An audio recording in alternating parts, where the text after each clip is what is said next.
What's up, everybody? Welcome to Courtney with Ray of Hope. Um, you might hear some noise in the background, some conversations going on. But anyway, we are going to have this conversation. All right. Now, for those of you that follow me, I guess you have learned from my videos I deal with reptiles. I advocate for people for mental health.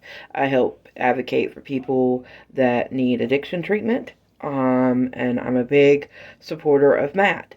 With that being said, I'm also a supporter for our laws and our government allowing a person to live.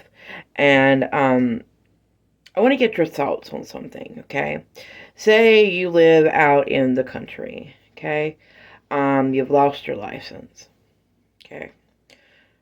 You literally live out in the country. There's no walking distance to a McDonald's, a Bojangles, anything like that. You live in the country. And contrary to popular belief, people do live in the country. Yes, it's a choice, but some people grew up in the country. So they've never lived in the city, and maybe they're living on their parents' homestead, whatever.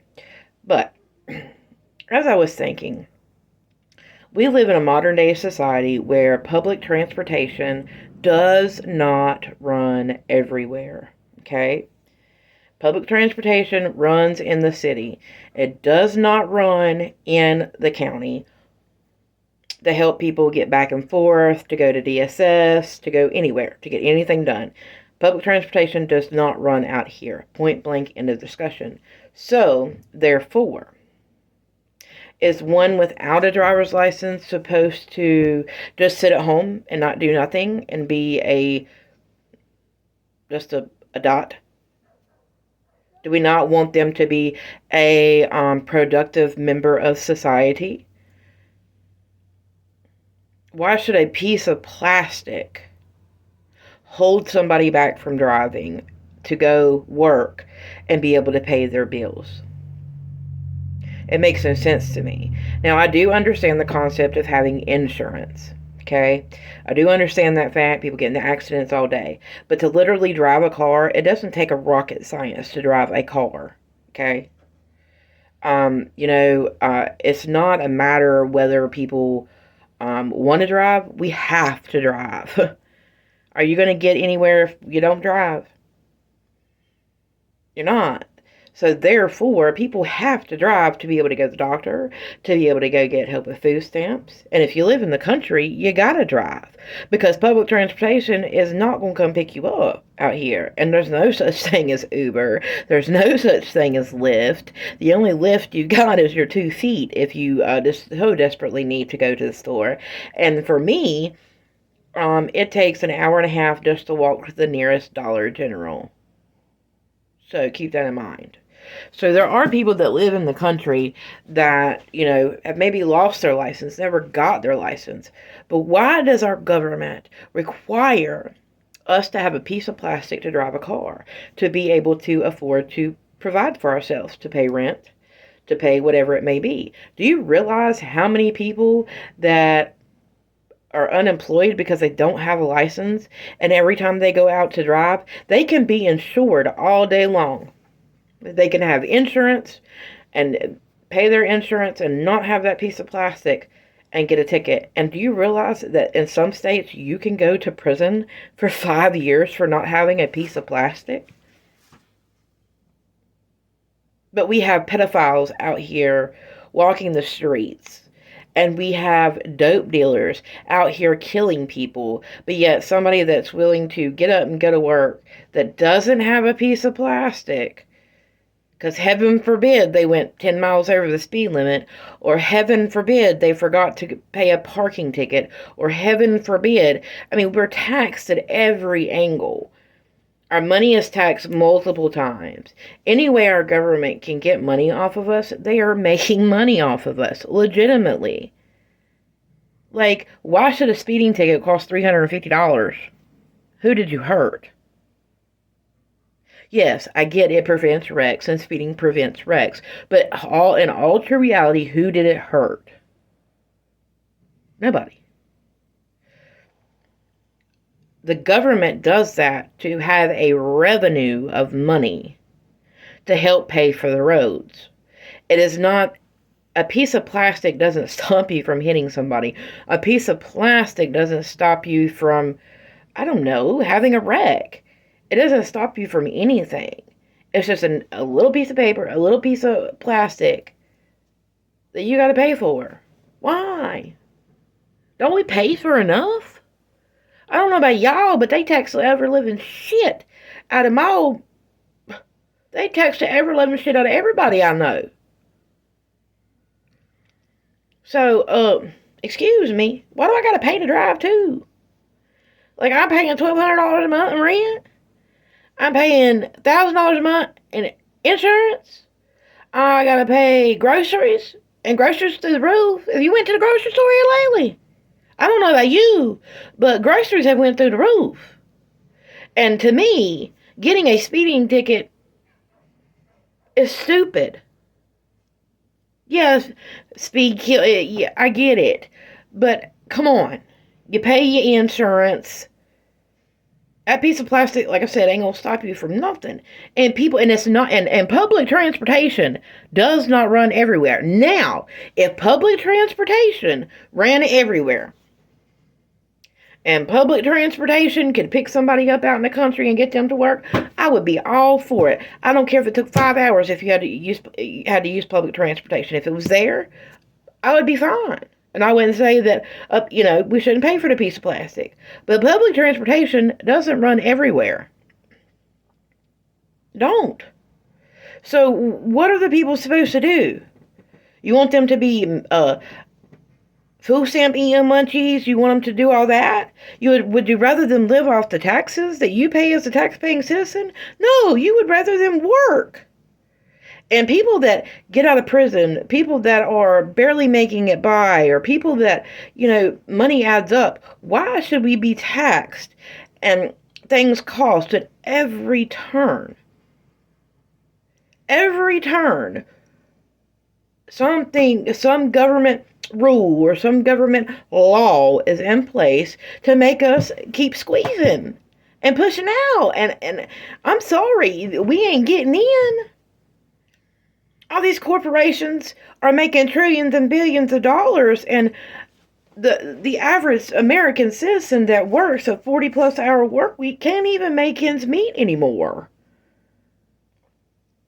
So to me, us as Americans, we need to start speaking up and saying, well, why are we paying all this crap? If we want people to actually be, good people of society, I know plenty of people that can't get their license back because they have too many points. Do you know if you don't have a license, you can't get a job? If there's no way to get there. I mean, think about it. And don't be a smartass. Well, if they done something wrong, they shouldn't have a license. Or if they done this, they shouldn't have a license. Well, you do know, contrary, 2 years ago in New York, it was illegal to go into a restaurant unless you had the jab. Do you really remember that? So some of these laws are asinine to me. Truly asinine. Because all you hear is the government wants you to be a productive member of society. We want this, and they want that, and they want this. No, they do not. And here's why. They can't make money off of a perfect person. Well, not a perfect person, excuse me. They can't make money off of a citizen that is doing what they need to do. If you're getting up, going to work, coming home, and rinse, wash, and repeat, all that 6 days a week, then I'm sorry. I really don't think that a piece of plastic should stop you from being able to drive to provide for your family. I think that's asinine. And I just think it's stupid. Now, there's going to be people that come on here and say, well, it's their own fault. Yes, it is. But why do we have the systems in place? Why? Do you know how many recalls are on cars for things falling apart, rear ends falling apart, and gas pedals getting stuck? And fate is fate. Okay, people are going to speed. Accidents are going to happen. But, and it doesn't, and people say, well, you shouldn't just pay the ticket. Well, here's the thing. How are they going to pay the ticket if they ain't got a job? Make it make sense, folks. How is anybody going to get caught up in life if they can't work? That's just like the judicial system. They can say all they want to, that they don't want people in jails. They do want people in jails. The reason they want people in jails is because they make money off of the taxpayer. And they make money off the addict as well. So think about it. An addict goes to jail. They get a paraphernalia charge and maybe a Schedule 1, Schedule 2 possession. They get a $5,000, $10,000 bond. Okay. Who makes money off of that $5,000, $10,000 bond? The bondsman. And then you, the taxpayer, are going to be charged to pay for that county employee, that police officer, to do that paperwork at the jail, to do that intake. You're going to pay, though you didn't commit no crime. You're still paying. Behaving in your house, you're still paying for that person that got caught with paraphernalia and maybe a Schedule 1, Schedule 2, or some weed for that matter, okay? You're going to pay for that, the tax-paying citizen, for them to be run through the system. Then that bondsman is going to get a call, and he is going to get 10%. Sometimes 20%, sometimes 5%, depending on where you are and what type of bond it is. So you're going to call the bondsman. That bondsman makes money off of signing that paper for your hind end to make sure you show up for court. If you don't show up for court, that bondsman's going to come get you, and he's going to come take your hind end back to jail. So, once somebody bonds out, that means that they've already paid. You, the taxpayer, got to pay for them to be run through, first and foremost. Because you pay the police officer's salary. Second off, you pay to feed that inmate, if they're there. Then they meet the bondsman, and they give the bondsman their money. Then they go to court. In the state of North Carolina, you're allowed 3 continuances on your side, and the state is allowed 3 on their side. So you can drag this out for years. Years. But usually one ticket is anywhere from $300 to $600. Maybe a little more, maybe a little less. Okay? For each ticket. So, if, say, the person has 2 tickets, they're both $400 a piece, that's $800. So, they go into the judge. The judge said, you got to pay this $800 fine. Judge gives you 30 days to pay it. Guess what happens if you don't pay it? You go back to jail. And you do not get out until that bond amount is paid of that $800 of what you owe.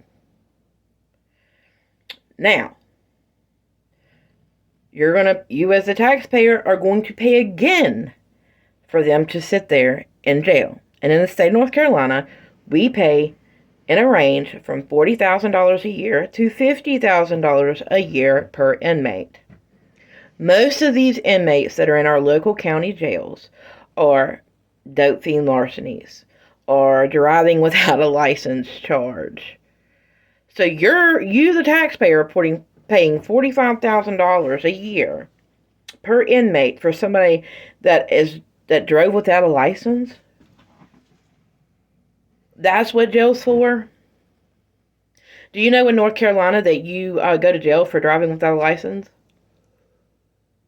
Like, they've come up with everything in the world to make money off of you as a taxpayer.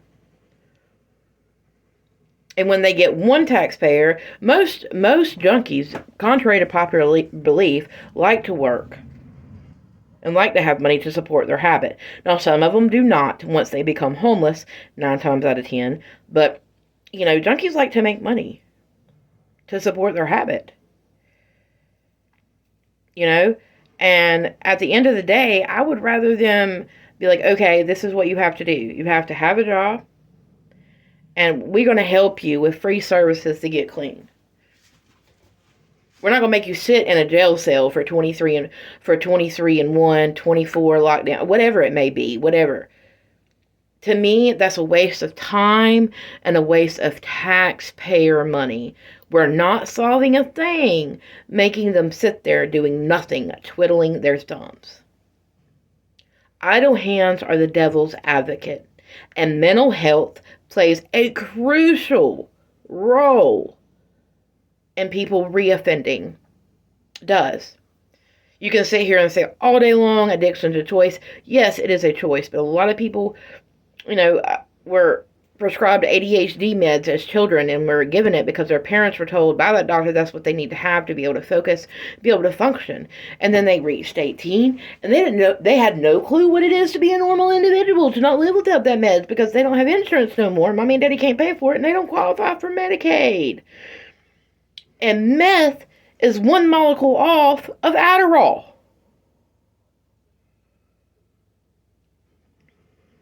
And then you have chronic pain patients, cancer patients, people that have had surgeries where the doctor messed up, or they have back surgery, they have disc sitting on disc. I can't stress enough. Like, we need these options for people other than sitting in a jail cell for dope fiend larcenies, driving without a license charge, which I think is completely asinine. And jail needs to be for people that have committed heinous crimes.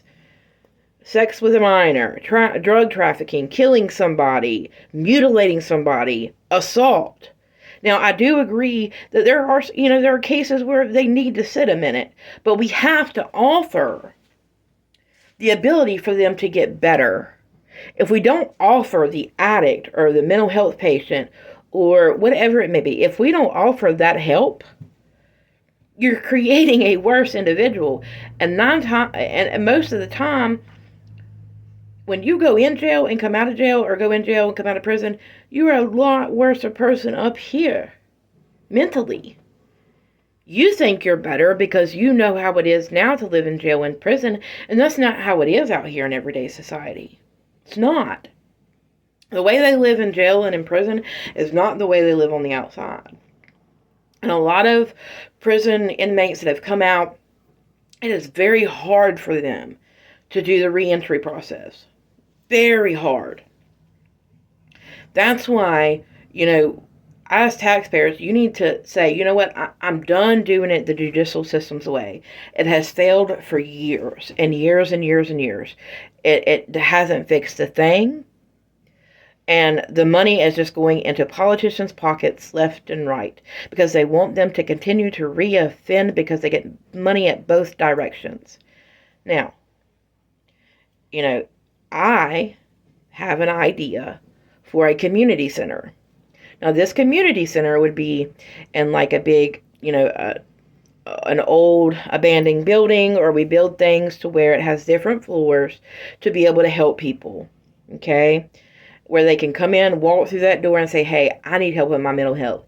Or, hey, I need help with detox. Or, hey, I'm homeless and I need help to get back on my feet. Okay? I want to be able to offer that to people. I want there to be an on-site laundromat. I want there to be an on-site pharmacy, an on-site doctor 24/7, and an on-site pharmacist 24/7, where we can truly leave the lights on 24/7, 365 days a year. And if anybody needs help, or even, remotely just needs somebody to talk to, that they can walk through those doors and get the help that they need with no red tape. None. Zilch, zero. You walk in that door and say, hey, my name is Joe Blow, or hey, my name's Nikki, or hey, my name's this, or hey, my name's that, and I need to speak to somebody. I just need some help. And we say, yep, well, come, look, do you want something to drink? What can I help you with? And that's not being smartassery. It's because a lot of people, when they finally reach the point of asking for help, they have had too much. They're about to blow. You see what I mean? So having that resource in every county in the United States, and even overseas, that is my dream. That is what I want to do. And I am asking all these creators out here that talk about, how you want to see change in the recovery community, how you want to see the change to help addicts. An addict shouldn't have to go If you live in North Carolina, you shouldn't have to go all the way to Florida or New York or California to receive treatment. And I get it. Changing people, places, and things, yes, that does help. But there's some people that can't, that don't have that luxury. So just think about it. If we had a big community center that was an open door policy that helped families, that helped the addict, that helped the struggling veteran, that helped whoever it may be, no matter your walk of life, and actually truly get them on the right path. If they need anxiety meds, they can get their anxiety meds. If they need their diabetic meds, they can get their diabetic meds. Or if they need this, they can get it. I want this facility to be completely free, and it is possible. And the way I know it's possible is we pay $45,000 per year per inmate. I would much rather offer these folks an answer to the solution than to create building on the problem. Listen to me again. I would rather offer the inmate or the addict or the person that's spiraling out of control an answer to the solution rather than adding on it. And eventually, once you add so much stuff to that, once you add so much stuff onto that pile, it's going to topple. And a person's going to break. And that's what happened to Jay. I truly, truly, honestly miss Jay Williams. Let's live life. I pray that he's getting, that he's doing okay inside there. I pray that when he comes out, he can get the help he needs. Thank you, JD DeLay, for being there and offering that and extending that help to him. I greatly appreciate it. From one addict to another, that's hard to find in today's society, and being willing to, be there when somebody falls too. That's hard to do. A lot of people can say they're there when you're doing good. And when Jay was doing good, he had people behind him 110% repping Jay, loving Jay. But now Jay has fallen off, and everybody wants to sit here and badmouth Jay. Why? You know how quick it took him to fuck up? A split second. A split second because he got scared. And yes, I hope and pray these charges aren't related to his wife. But who knows what's going on? I am not here to judge. I am here to pray. I am here to pray that Jay and his wife, or whatever it may be, are okay. Because I can't imagine what all they're going through, what all she's going through, the emotions. I'm sure she is scared to fucking death, too. They've been together for a long time, and let's be honest, folks. Be honest with yourself. When's the last time you fought with your partner? Okay. So, and sometimes people just, it gets out of hand. And I'm not saying if he did do that, or if he did, do something to his wife, that it was okay, because it's not. But at the end of the day, the warning signs were missed. The warning signs were missed, and I think Jay beats himself up for that, because I think he knows that he missed those warning signs. And I just pray that, since God has set him down, that he can come back from this. And I know he can, because Jay is an amazing individual. He just exploded. Life got too hard for him, and he didn't take care of Jay. I can't express that enough. That if you don't take care of you, and person watching, if you don't take care of you, you can't take care of anybody else. Okay? You can't do it. Self-care is very important, whether you've ever been an addict or not. Taking time to yourself, doubling yourself up, or taking yourself out to eat, or doing whatever it is you love, you have to take time for yourself. Because if you don't, life is gonna get too hard some days. And after years and years and years of doing it all by yourself, you're gonna explode. So I just ask you, if you watched this far, we're 24 minutes into the video, if you could please like, share, and subscribe. And if you would be willing to donate to help Jay with his legal defenses and with commissary or whatever it may be that Jay needs, you can donate to Woody Wood 767. Woody Wood 767. That's his Cash App, okay? That's the new life with Woody. Woody Wood 767 is the Cash App. And if anybody would be willing to donate to help Jay, I'm sure Jay would greatly appreciate it. And just know, too, that if you can't, please go to Let's Live Life. Look him up. I'm going to tag him. And put his videos on repeat. Put them on repeat. Like them, comment. Let's keep the algorithm up on his channel. So while he is in there, he can still make money off of his videos. I'm sure he would greatly appreciate that. And if you could, just please say a prayer for everyone that's involved in this whole situation. And I hope everybody has an amazing weekend. Know your worth, and peace out.